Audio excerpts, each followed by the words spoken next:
We are going to read chapter 5 and 6. They're both pretty short chapters, so I think we can knock this out pretty quickly. Syme had vanished. A morning came, and he was missing from work. A few thoughtless people commented on his absence. On the next day, nobody mentioned him.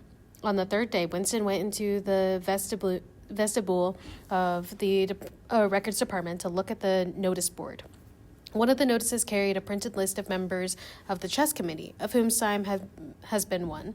It looks almost exactly as bad as it had looked before. Nothing had been crossed out, but it was one name shorter. It was enough. Syme had ceased to exist. He had never existed. The weather was baking hot. In the labyrinth ministry, the windowless, air-conditioned rooms kept their normal temperature, but outside the pavements scorched one's feet and stench of the tubes at the rush hours was a horror. The preparations for Hate Week were in full swing, and the staffs of all the ministries were working overtime. Processions, meetings, military parades, lectures, wax works, displays, film shows, telescreen programs, all had to be organized. Stands had to be erected, effigies built, slogans coined, songs written, rumors circulated, photographs faked.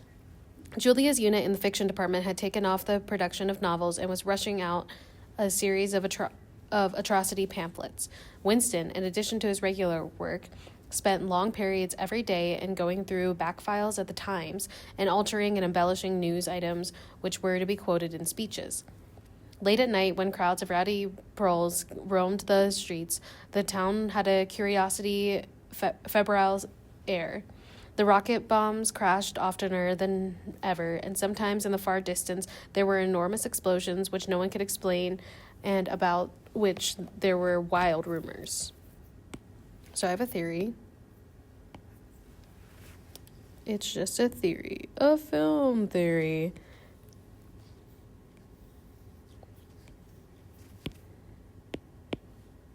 Is the party dropping rocket bombs closer to Hate Week so that we can, hate more?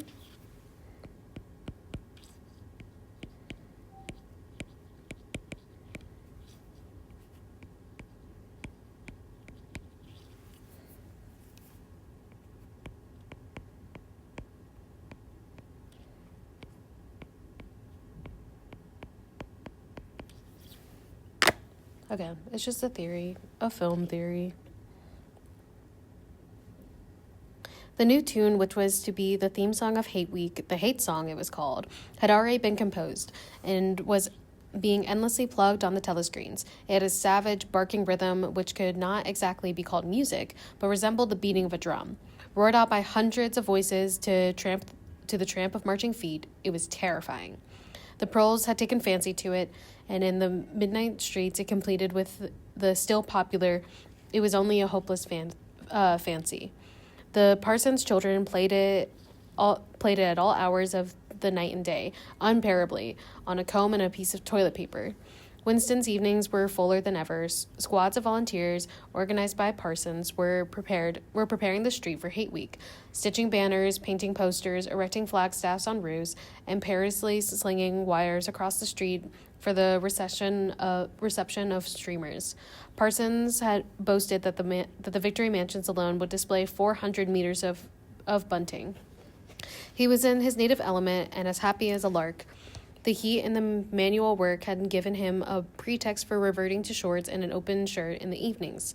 He was everywhere at once, pushing, pulling, sawing, hammering, improvising, jollying everyone along the camaraderie, exhortations, and giving out every fold of his body what seemed an inexhaustible supply of acrid-smelling sweat.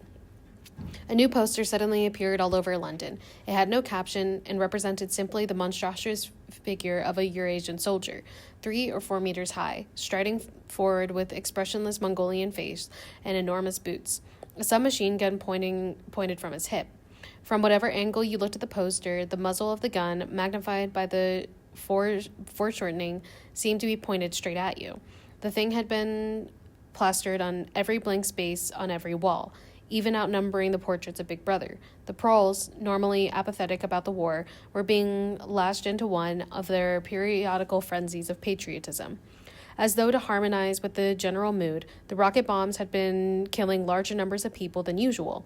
One fell on a crowded theater in Stepney, burying several hundred victims among the ruins. The whole production of the neighborhood turned out for a long trailing funeral, which went on for hours and was in effect the indignation meeting.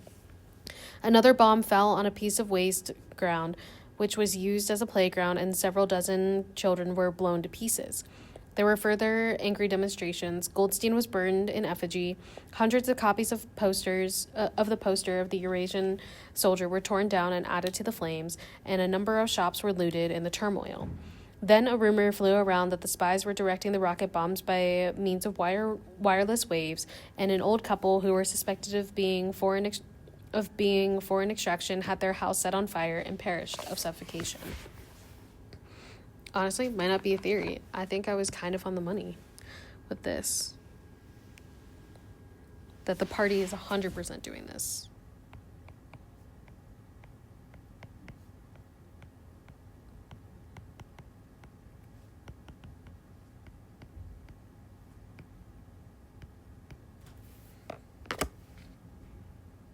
Oh no, what did I just do?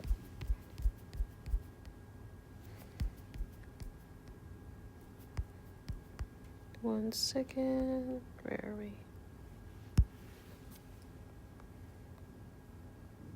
Okay. Let me rewrite that really quickly.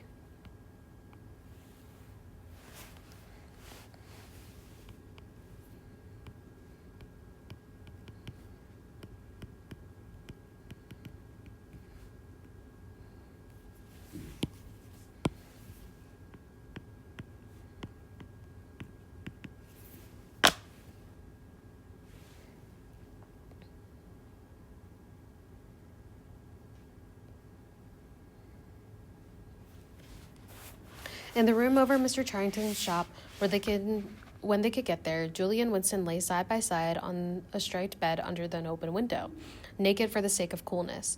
The rat had never come back, but the bugs had multiplied hideously in the heat.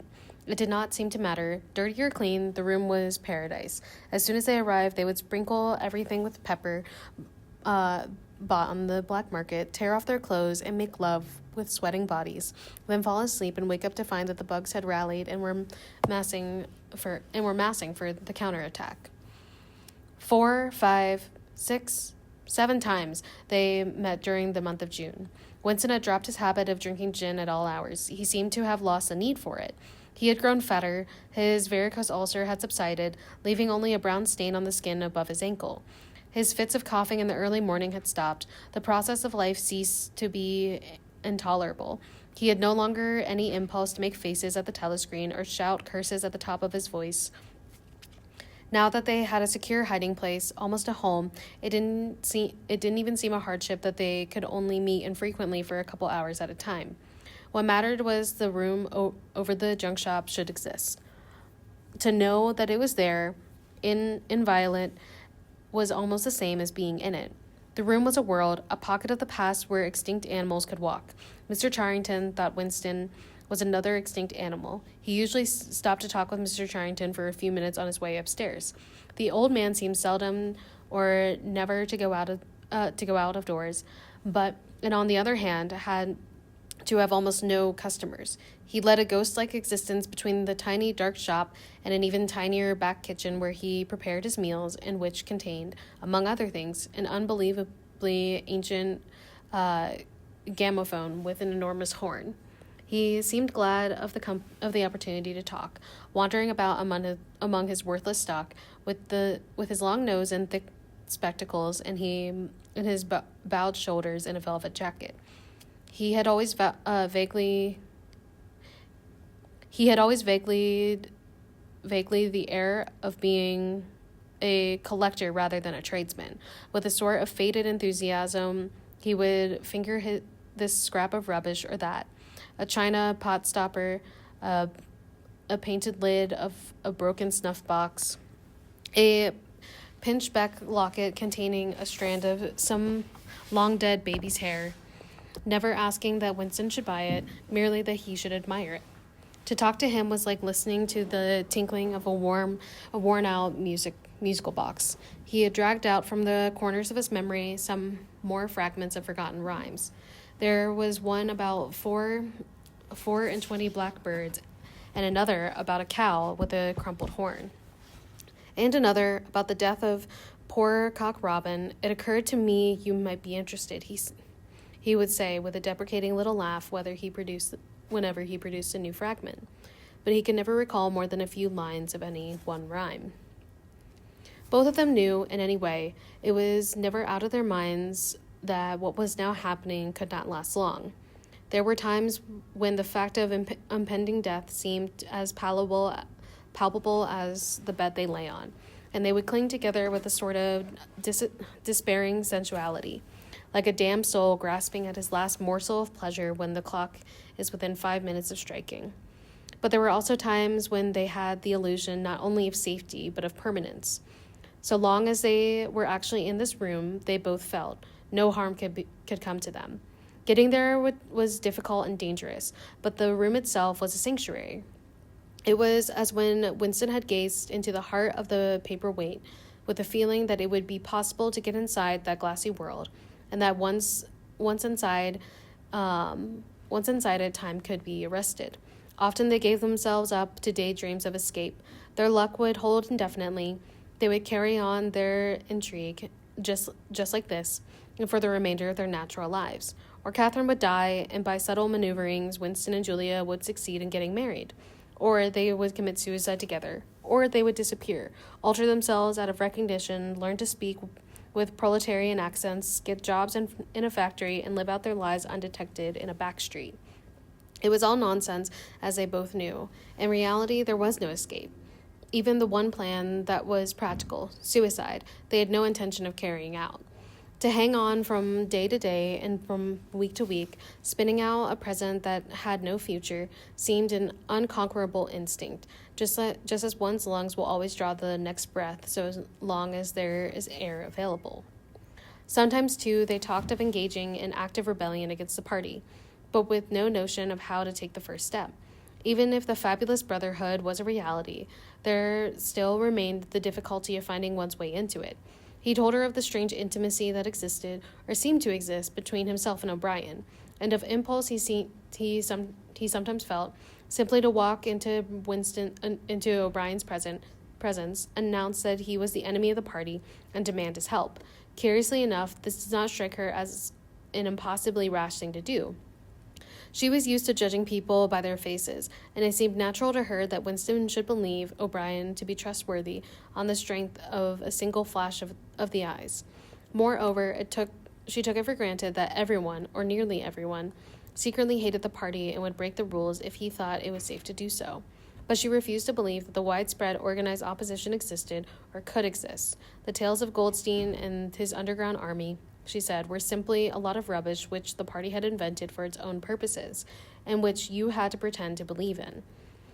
Times above number, at party rallies and spontaneous demonstrations, she had shouted at the top of her voice for the execution of people whose names she had never heard, and in whose supposed crimes she had not the faintest belief.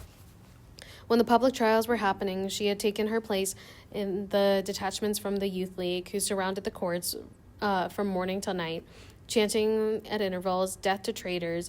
During the 2-minute hate, she always excelled all others in shouting insults at Goldstein. Yet she had only the dimmest idea of who Goldstein was and what doctrines he was supposed to represent. She had grown up since the Revolution and was too young to remember the ideologies battles of the 50s and 60s. Such a thing as independent political movement was her outside imagination, and in any case the party was inconceivable. It would always exist, it would always be the same. You could only rebel against it by secret disobedience, or, at most, by isolating acts of violence such as killing somebody or blowing something up. So, we haven't heard of O'Brien in a little bit since part 1, so O'Brien's back.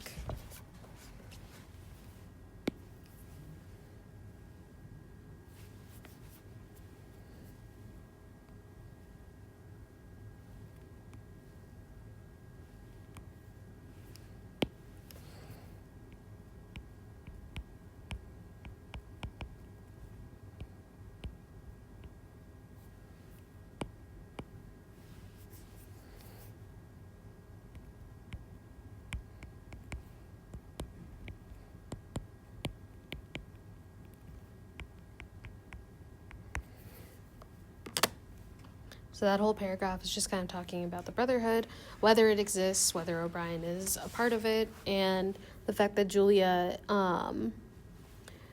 grew up post-revolution, so she doesn't know anything about like the ideological wars. In some ways, she was far more acute than Winston and far less susceptible to party propaganda. Once, when he happened in some connection to mention the war against Eurasia, she startled him by saying casually that in her opinion the war was not happening. The rocket bombs which fell daily on London were probably fired by the government of Oceania itself, just to keep people frightened. Oh, look at that. I called something. Love that for me.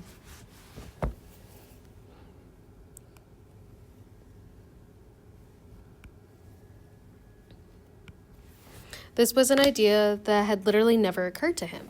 She also stirred a sort of envy in him by telling him that during the 2-minute hate, her great difficulty was to avoid bursting out laughing. But she only questioned the teachings of the party when they in some way touched upon her own life. Often she was ready to accept the official mythology simply because the difference between truth and falsehood did not seem important to her. She believed, for instance, having learnt it in school, that the party had invented aeroplanes.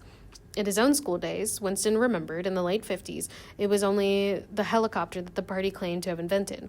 A dozen years later, when Julia was at school, it was already claiming the aeroplane. One generation more, and it would be claiming the steam engine.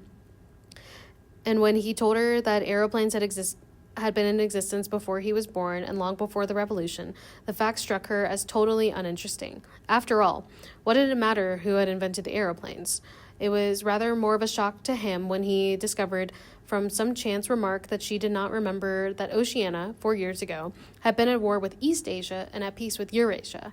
It was true that she regarded the whole war as a sham, but apparently she had not even noticed that the name of the enemy had changed.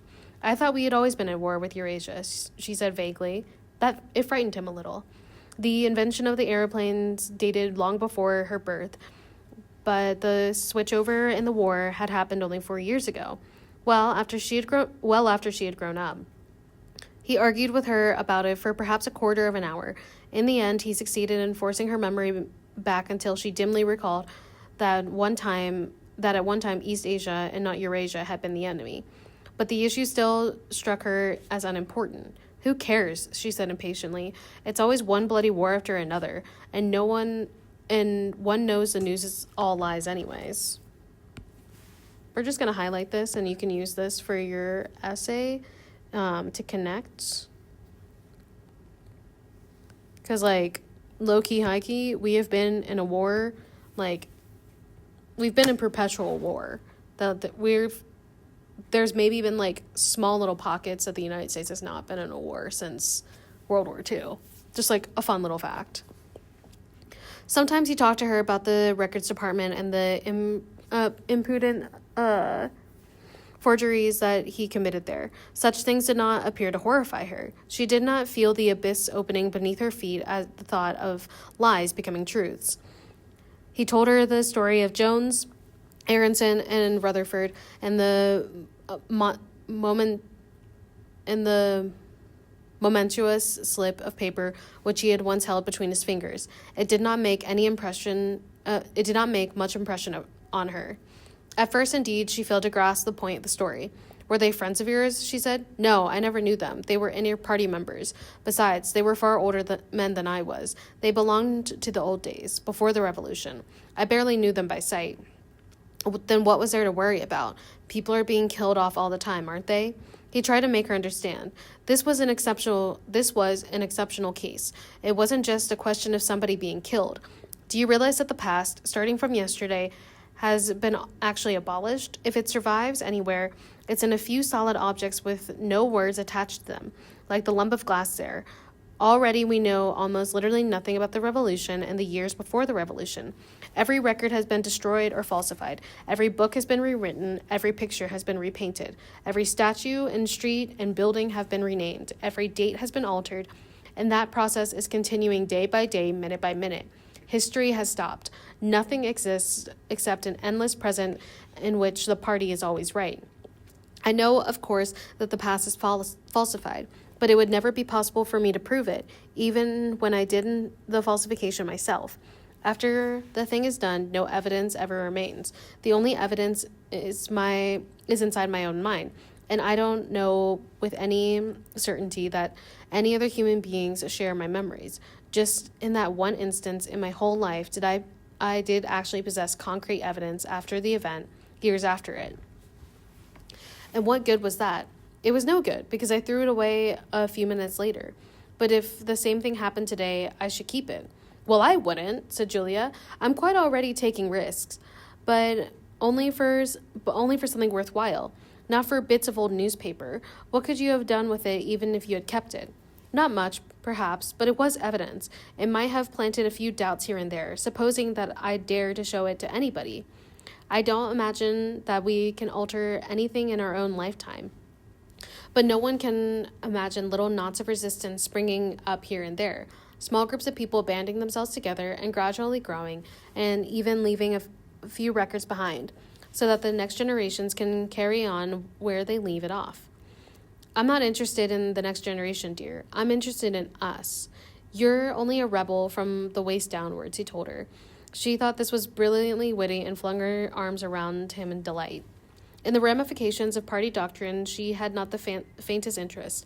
Whenever he began to talk of the principles of Ingsoc, doublethink, and mutability of the past, and the denial of objective reality, and to use newspeak words, she became bored and confused and said she never paid any attention to that kind of thing. No one knew it was all rubbish, so why did oneself be worried by it? She knew when to cheer and when to boo, and that was all one needed. If he persisted in talking on such subjects, she had a disconcerting habit of falling asleep. She was one of those people who can go to sleep at any hour, at any position. Talking to her, he realized how easy it was to present an appearance of orthodoxy while having no grasp whatever of what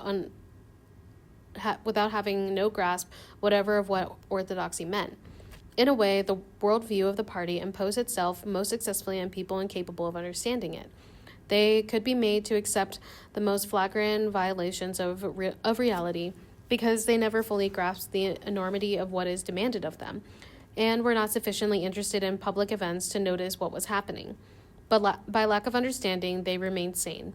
They simply swallowed everything, and what they swallowed did them no harm, because it left no residue behind, just as a grain of corn will pass undigested through the body of a bird. All right, and then let's go to chapter 6. It had happened at last. The expected message had come. All his life, it seemed to him, he had been waiting for this to happen. He was walking down the long corridor at the ministry when he was almost at a spot where Julia had slipped the note into his hand when he became aware that something larger than himself was walking just behind him. The person, whoever it was, gave a small cough, evidently a prelude to speaking. Winston stopped abruptly and turned around. It was O'Brien. At last they were face to face, and it seemed that his only impulse was to run away. His heart bounded violently. He would have been incapable of speaking. O'Brien, however, had continued forward in the same movement, laying a friendly hand for a moment on Winston's arm, so that the two of them were walking side by side. He began speaking with the particular grave courtesy that differentiated him from the majority of the inner party members. "I'd been hoping for an opportunity of talking to you," he said. "I was reading one of your Newspeak articles in The Times the other day. You take a scholarly interest in Newspeak, I believe." Winston had recovered part of his self-possession. "Hardly scholarly, he says. I am only an amateur. It's not my subject. I have never had anything to do with the actual construction of the language." "But you write it very elegantly," said O'Brien. "That is not only my opinion. I was talking recently to a friend of yours who is certainly an expert. His name had slipped my memory for a moment." Again, Winston's heart stirred painfully. It was inconceivable that this was anything other than the reference to Syme. But Syme was not only dead, he was abolished, an unperson. Any identifiable reference to him would have been morally dangerous. Brian's remark must obviously have been intended as a signal, a code word. By sharing a small act of thought crime, he had turned the two of them into accomplices. They had continued to stroll slowly down the corridor, but now O'Brien halted. With the curious, disarming friendliness that he had always managed to put into the gesture, he resettled his spectacles on his nose. Then he went on. What I had really intended to say was that in your article, I noticed you used two words which have become obsolete, but they have only become obsolete so very recently. Have you seen the 10th edition of the Newspeak Dictionary? No, said Winston. I didn't think it had been issued yet. We are still using the ninth in the records department. The 10th edition is not due to appear for some months, I believe, but a few advance copies have circulated. I have one myself. It might interest you to look at it, perhaps. Very much so, said Winston, immediately seeing where this tended. Some of the new developments are most ingenious. The reduction in the number of verbs, that is the point that will appeal to you, I think. Let me think. Shall I send a messenger to you with the dictionary? But I am afraid I invariably forgot anything of that kind. Perhaps you could pick it up at my flat at some time that suited you. Wait, let me give you my address. They were standing in front of a telescreen. Somewhat absent-mindedly, O'Brien felt two of his pockets and produced a small leather-covered notebook and a gold ink pencil. Immediately beneath the telescreen, in such a position that anyone who was watching at the other end of the instrument could read what he was writing, he scribbled an address, tore out a page, and handed it to Winston. I'm usually at home in the evenings, he said. If not, my servant will give you the dictionary. So I am suspicious of this paragraph right here. Because, it's not a crime to write, but also it's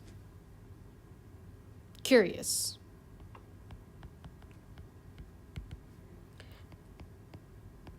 How is O'Brien? So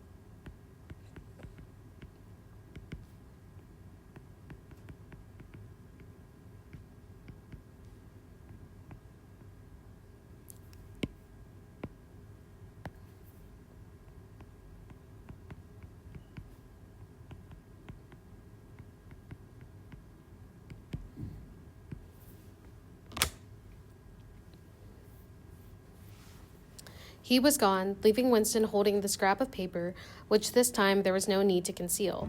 Nevertheless, he carefully memorized what was written on it, and some hours later dropped it into the memory hole along with a mass of other papers. They had been talking to one another for a couple of minutes at most. There was only one meaning that the episode could possibly have. It had been contrived as a way of letting Winston know O'Brien's address. This was necessary, because except by direct inquiry, it was never possible to discover where anyone lived. There were no directors of any kind. If you ever want to see me, this is where I can be found, was what Brian had been saying to him. Perhaps there would even be a message concealed somewhere in the dictionary. But at any rate, one thing was certain. The conspiracy that he had dreamed of did exist. He had reached the outer edges of it. He knew that sooner or later he would obey Brian's summons, perhaps tomorrow, perhaps after a long delay. He was not certain. But what was happening was only the working out of a process that had started years ago. The first step had been a secret, involuntary thought. The second had been the opening of a diary. He had moved from thoughts to words, and now from words to actions. The last step was something that would happen at the Ministry of Love. He had accepted it. The end was contained in the beginning, but it was frightening. Or, more exactly, it was like a foretaste of death, like being a little less alive. Even when speaking to O'Brien, when the means of the words had sunk in, a chilly shuddering feeling had taken possession of his body. He had the sensation of stepping into the dampness of a grave, and it was not much better because he had always known that the grave was there and waiting for him. All right, we have some serious rising action now.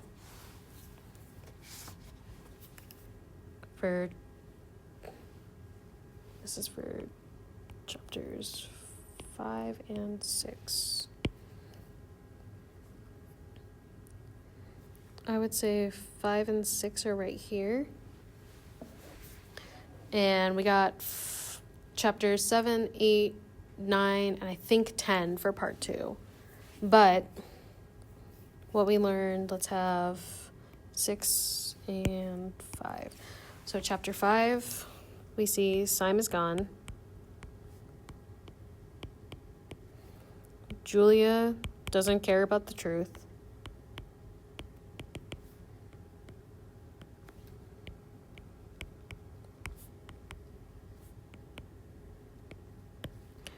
Winston does. Winston is almost like infatuated with the truth because he's older and because he wants to question these things. But then in chapter 6, O'Brien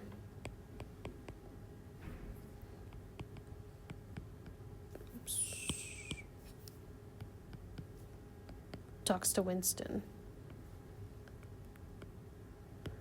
Wants to give Winston a dictionary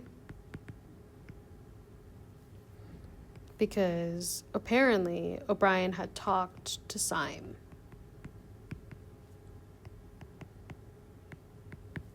And that is thought crime because Syme no longer exists. Winston believes in the Brotherhood.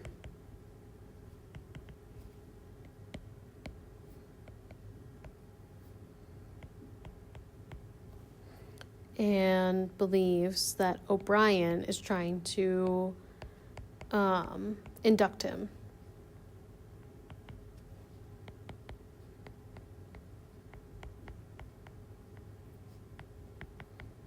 Now, on the flip side of this, Julia doesn't believe in it.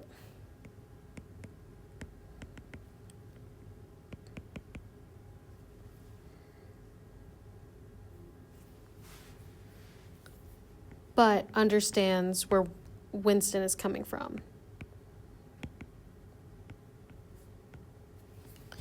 Also, Julia believes Oceana bombing own people encourage Hate Week, instill patriotism,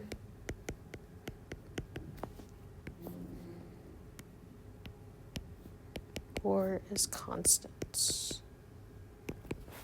All right, so that is chapters 5 and 6. If we do, let me see. I'll probably do chapter 7 during 4th. Yeah, I think I'll do that. So then we can start getting to the end of this book. But oops, didn't mean to do that. We are almost done with this book. We have about like 100 pages left, so we can definitely probably knock this out by middle of next week. But thank you for watching.